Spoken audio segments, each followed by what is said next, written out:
Hi friends, యేసుక్రీస్తు నామములో మీకు అందరికీ వందనాలు. మనం ఈ దినము చాలా బలమైన వాక్యం కొరకు ధ్యానించుకుందాము. ఆ వాక్యము ఏంటంటే మన బైబిల్ గ్రంథంలో చూసినట్లయితే క్లియర్‌గా మనకు అర్థమవుతుంది.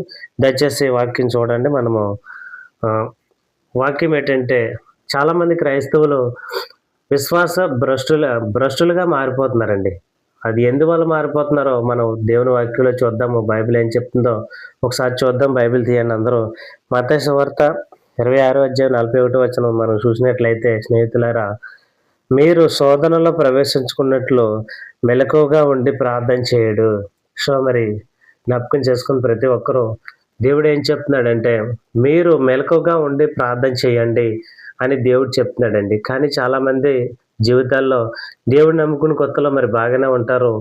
దేవుని సన్నిధికి వెళ్తారు, ప్రార్థన చేస్తారు, బైబిల్ చదువుతారు, దేవునికి దగ్గరగా ఉంటారండి. కానీ రాను వారి జీవితాల్లో ఏమైందో ఏంటో తెలీదు గానీ దేవుని పట్ల విశ్వాసం తగ్గిపోతుంది. దేవుని పట్ల విధేయత తగ్గిపోతుంది. ప్రార్థనకు దూరమవుతారు. అలాగే దేవుని సన్నిధికి దూరమవుతారు.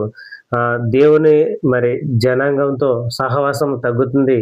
దీనివల్ల భ్రష్టులైపోతున్నారండి. విశ్వాస భ్రష్టులైపోతున్నారు. భ్రష్టులు మనం చూసినట్లయితే స్నేహితులారా, విశ్వాస భ్రష్టులు అయిపోతున్నారండి. దీనికి కారణం ఏంటంటే దేవుని పైన ఆశ తగ్గుతుంది. లోకం పైన ఆశ పెరుగుతుంది. దీనివల్ల దేవుడిని నమ్ముకుంటారు, అన్నీ చేస్తారు గానీ అలా క్రమక్రమంగా వారిలో ఉన్న దేవుని పైన ఉన్న విశ్వాసం తగ్గిపోయి లోకం పైన ఆశ పెరగడం వల్ల విశ్వాస భ్రష్టులైపోతున్నారండి. స్నేహితులు జ్ఞాపకం చేసుకోండి. దీనివల్ల ప్రతి క్రైస్తవుడు ఏమవుతాడంటే లోకానికి చేరువవుతాడు, దేవునికి దూరం అవుతాడు. దీనివల్ల వారికి కలిగే నష్టం ఏంటంటే అలాగా లోకంలో కలిసిపోతారు. అటునుంచి అటే వారి ఆత్మ నరకానికి వెళ్ళిపోతుందండి. స్నేహితుల జ్ఞాపకం చేసుకోండి. ఇలాంటి మనసు ఈ వీడియో చూస్తున్న మీలో ఉందేమో జ్ఞాపకం చేసుకోండి. ప్రియమైన సహోదరులారా, దయచేసి జ్ఞాపకం చేసుకుని ప్రతి ఒక్కరూ మనలో ఉండాల్సింది పూర్ణమైన విశ్వాసము, పూర్ణమైన ప్రార్థన పట్టుదల, పరిశుద్ధత ఉండాలండి. కాబట్టి ప్రియులారా, జ్ఞాపకం చేసుకోండి. మనం చూస్తాము దేవుడు చెప్తున్నాడు అపోస్తల కార్యాల్లో, మీరు సమాజంగా కూడుకొనుట మానకండి. హెబ్రీయులకు రాసిన పత్రికలో ఉంటదండి. మీరు సమాజంగా కూడుకొనుట మానకండి. ఆ దినము సమీపించిన కొలది మీరు సమాజంగా కూడుకోవాలి. అంటే దేవుని సంఘంతో సహవాసం ఉండాలండి. దేవుని పిల్లలతో సహవాసం ఉండాలి. వారిలో చాలామంది క్రైస్తవులు ఏం చేస్తారంటే వారి సహవాసం ఎలా ఉందో చూసుకోరండి. వారెవరితో తిరుగుతున్నారో, వారెవరితో స్నేహం చేస్తున్నారో అనేది చూసుకోరండి. మన వాక్యం చూసినట్లయితే మంచి నడవడి చెడ్డ మార్గంలో నడిపిస్తుందని మంచి వాక్యం చెప్తుందండి. స్నేహితులారా, జ్ఞాపకం చేసుకోండి. మనము మన సహవాసం ఎలాగుంది, మన ప్రార్థనా జీవితం ఎలాగుంది, మన వాక్య ధ్యానం ఎలాగుంది అనేది జ్ఞాపకం చేసుకోవాలండి. ప్రతి క్రైస్తవుడు ప్రతిరోజు సరిచేసుకోవాలండి. ఎందుకంటే మనం ఈ లోకంలో ఉన్నాం కాబట్టి ఈ లోకం మనకు అంటకుండా ఉండాలంటే దయచేసి మన భక్తి జీవితం ఏ విధంగా ఉందో, మన విశ్వాస భ్రష్టులు అవ్వకుండా ఉండాలంటే ఏం చేయాలో ధర్మశాస్త్రాన్ని చదివితే అర్థమవుతుందండి. మన సహవాసం కూడా అది దేవుని పిల్లలతో ఉందా, లేకపోతే లోకస్తులతో ఉందా, మన మన భక్తి దినదినం పెరుగుతుందా, తగ్గుతుందా అనే విషయాలు జ్ఞాపకం చేసుకోవాలి ప్రతి ఒక్కరూ. స్నేహితులారా, మనము భ్రష్టులు అవ్వకుండా ఉండాలంటే ఖచ్చితంగా ప్రతిరోజు బైబిల్ చదవాలండి. ప్రతి క్షణం ప్రార్థన చేయాలి. మన సహవాసం దేవుని పిల్లలతో ఉండాలి. కాబట్టి జ్ఞాపకం చేసుకోండి. మనం చూస్తామండి, చాలామంది దేవుణ్ణి నమ్ముకుంటారు కానీ వారి సహవాసము లోకస్తులతో తిరుగుతారు. ఆహ్, పోనీ వీళ్ళు వాళ్ళతో తిరగడం వల్ల వీళ్ళు చెప్పినట్లు వారు వింటారంటే అది కాదు. వీళ్ళే వారు చెప్పినట్లు విని వారు వారు చెప్పిన చెప్పు చేతల్లో తిరగడం వల్ల దేవుని సన్నిధికి దూరం అయిపోతారు, ప్రార్థనా జీవితానికి దూరం అయిపోతారు, భక్తి జీవితానికి దూరం అయిపోతారండి.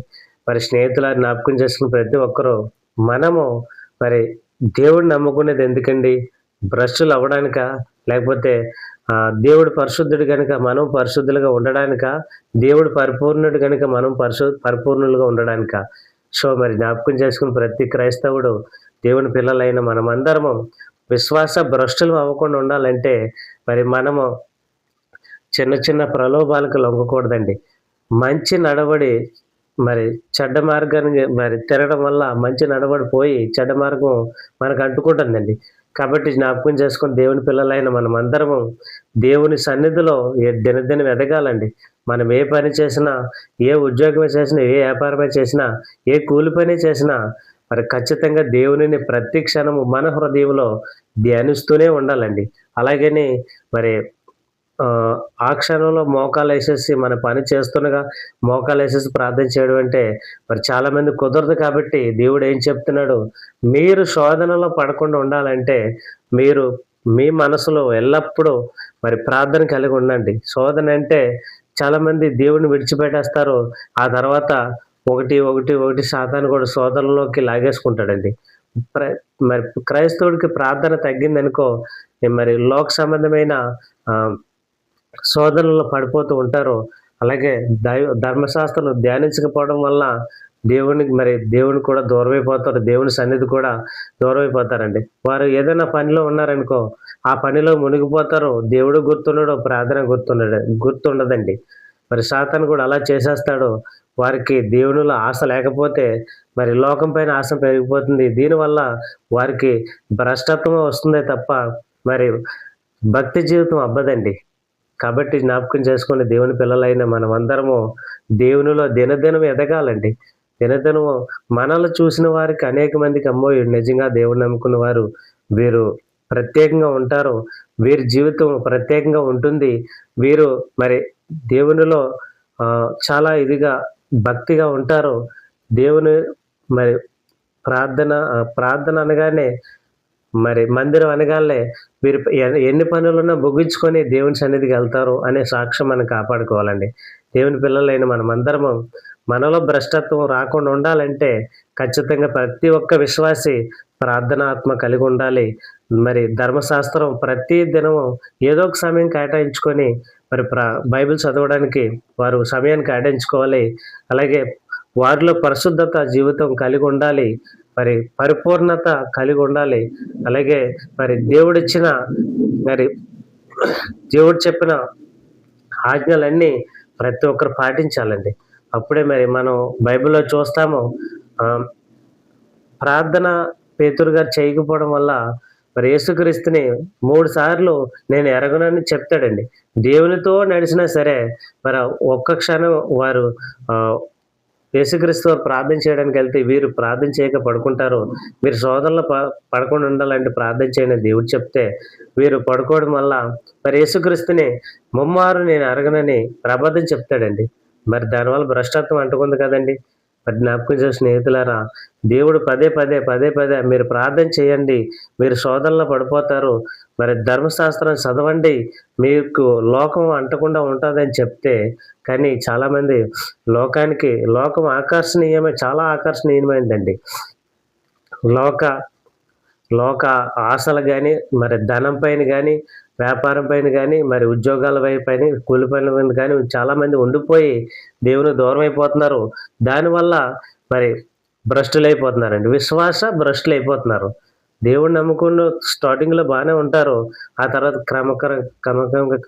క్రమక్రమంగా అలా తగ్గిపోతారండి. దీనివల్ల కారణం ఏంటంటే వీరికి దేవుని పైన కంటే లోకం పైన ఆశ పెరుగుతుంది. మరి లోక తలంపులు పెరుగుతాయి. దీనివల్ల దేవుడు గుర్తుకు రాడు. ఈ లోకం పైన ఆశ పెరిగిపోవడం వల్ల భ్రష్టులుగా మారిపోతారు. మన బైబిల్ గ్రంథంలో చూస్తాము.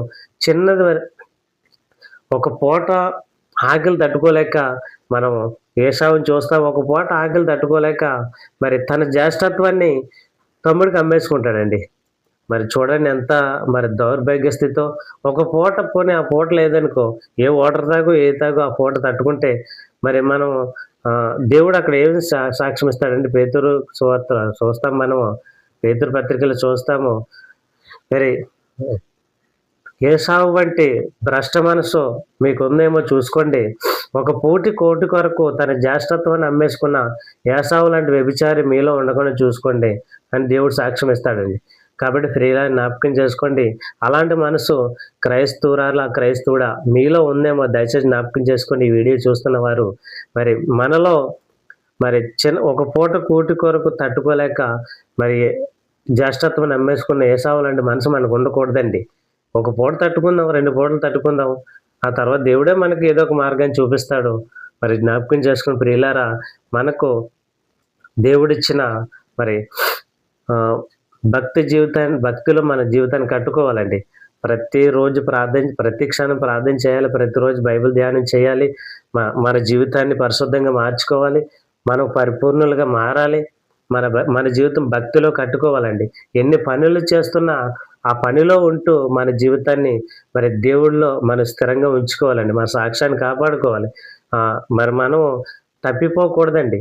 కుడికైనా ఎడమకైనా తప్పిపోతామండి ఖచ్చితంగా ఈ లోకంలో. ఎందుకంటే దేవుని కంటే దేనిని ఎక్కువగా ప్రేమించినా మనం ఖచ్చితంగా మరి కుడికి గాని ఎడమ గాని తప్పిపోతాము, విశ్వాస భ్రష్టులు అయిపోతాము. దయచేసి జ్ఞాపకం చేసుకోండి. మీలో అటువంటి భ్రష్టత్వం కానీ ఏమైనా ఉందేమో, దేవుని కంటే దేనిని ఎక్కువగా ప్రేమిస్తున్నారేమో, మీలో భక్తి జీవితం కానీ తగ్గుతుందేమో దయచేసి చూసుకోండి. మీలో భ్రష్టత్వం పెరగకుండా ఉండాలంటే దినదినం మీరు దేవుని సన్నిధికి దగ్గర అవ్వాలి. ప్రార్థనా జీవితానికి దగ్గర అవ్వాలి. బైబిల్ ధ్యానం ఎక్కువ అవ్వాలండి.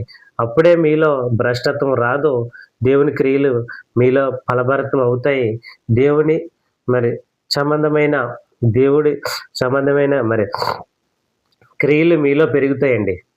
జ్ఞాపకం చేసుకోండి. ప్రభునందు ప్రియులారా ప్రతి ఒక్కరూ మనము దేవుని పిల్లలమండి. దేవుని పిల్లలు దేవునిలా బ్రతకాలనేది దేవుని ఆశ. కాబట్టి మన విశ్వాస భ్రష్టులు అవ్వకుండా ఉండాలంటే ఖచ్చితంగా ఈ 4 పనులు చేయాలండి. ప్రతి క్షణం ప్రార్థన చేయాలి. ఎన్ని పనులున్నా పనిలో ఉంటుండగానే ఎడతెగక ప్రార్థన చేయాలి. దివారాత్రులు ధర్మశాస్త్రం చదవాలి. భక్తి జీవితాన్ని కట్టుకోవాలి. పరిశుద్ధతను కాపాడుకోవాలండి. మరి యోసేపు గారిని చూస్తే అతను పాపము తన దగ్గరికి పరిగెట్టుకుంటూ వస్తుంది కానీ అయినా సరే పాపం నుంచి తను పారిపోతాడండి. మనలాంటి వారమైతే కలబడిపోతామండి. కానీ తను అలాగుండడం వల్ల మరి బైబిల్‌లో గొప్ప వ్యక్తిగా దేవుడు రాయించాడు. మనము కూడా పాపం నుంచి పారిపోవాలండి. భ్రష్టత్వం నుంచి పారిపోవాలి. భ్రష్టత్వం దగ్గర రానివ్వకూడదు. ప్రార్థన గుర్తు రాలేదనుకో వెంటనే దేవుడి సన్నిధికి వెళ్ళిపో మోకాలేసి ప్రభువా నాకు లోక సంబంధమైన ఆశలు పెరిగిపోతున్నాయి. లోక సంబంధమైన మరి తలంపులు పెరిగిపోతున్నాయి. నాలో వ్యభిచార తలంపులు పెరుగుతున్నాయి. మరి చెడ్డ తలంపులు, చెడ్డ ఆలోచనలు, చెడు సహవాసాలు నేను కలిగి ఉంటున్నాను. దయచేసి వాటి నుంచి నన్ను దూరం చేయండి అంటే దేవుడు ఖచ్చితంగా దూరం చేస్తాడండి. మీరు అడిగితే ఖచ్చితంగా దేవుడు ఇస్తాడు. ఎందుకంటే చాలామంది అడగరు. లోకమే బాగుంది కదా, మరి దేవుడి కంటే లోకస్తులే బాగున్నారు, లోక తీరే బాగుందని లోకంతో కలిసిపోతారు, లోకంలో మిళితమైపోతారు. అలాగా అట్నుంచి చాలా భ్రష్టత్వంలో మునిగిపోయి మరి వారి నుంచే దేవునికి అవమానం కలుగుతుందండి. కాబట్టి ప్రియులారా జ్ఞాపకం చేసుకోండి. మన ద్వారా దేవుడికి మరి మహిమ వెళ్ళాలి. మనల్ని చూస్తే ఇతరులకి కూడా నిజమైన క్రైస్తవులు, నిజమైన సేవకులు అనిపించుకోవాలండి. ప్రభునందు ప్రియులారా మరి ఈ వీడియో మనం ముగించుకునే ముందు నేను చెప్పే సజెషన్ ఏంటంటే దయచేసి ప్రతి ఒక్క క్రైస్తవురాలు విశ్వాస భ్రష్టులు అవ్వకుండా ఉండాలంటే మీలో ప్రార్థనా జీవితం తగ్గనివ్వకండి. బైబిల్ ధ్యానించడం తగ్గనివ్వకండి. భక్తి జీవితాన్ని దినదినం పెంచుకోండి. దేవుని సన్నిధికి దగ్గరగా ఉండండి. ప్రతి ప్రార్థనలకి అటెండ్ అవ్వండి. దేవుడు చెప్పిన ప్రతి ఆజ్ఞ పాటించండి. అప్పుడే మీరు ఖచ్చితంగా విశ్వాసం నుంచి తొలగిపోరు. భ్రష్టత్వం మిమ్మల్ని అంటుకోదు. మరి దేవునిలో స్థిరంగా నిలబడతారు. మీలో దినదినం దేవుని క్రియలు ఫలభరితం అవుతాయి. కాబట్టి ప్రియులారా జ్ఞాపకం చేసుకోండి. మరి ఈ వీడియో మీరు ఇంతవరకు చూస్తున్నందుకు నేను చాలా సంతోషిస్తున్నాను. ఈ వీడియో దేవుడు మీ అందరి జీవితాల్లో ఉపయోగకరంగా మార్చాలని నేను కోరుకుంటున్నాను. దయచేసి ఈ వీడియో అనేక మందికి చేరాలండి. మీరందరూ నాకు సపోర్ట్ చేయాలి. అనేక వీడియోలతో నేను మీ ముందుకు నేను రావాలి. మీరందరూ నాకు సపోర్ట్ చేస్తారని కోరుకుంటున్నాను. ఈ వీడియో పరమదేవుడైన మన తండ్రి మీ జీవితాల్లో ఆశీర్వాదకరంగా మారుస్తారని కోరుకుంటూ మీ అందరికీ మరొకసారి ప్రైజ్ ది లార్డ్ చెప్తూ మీ అందరికీ బాయ్.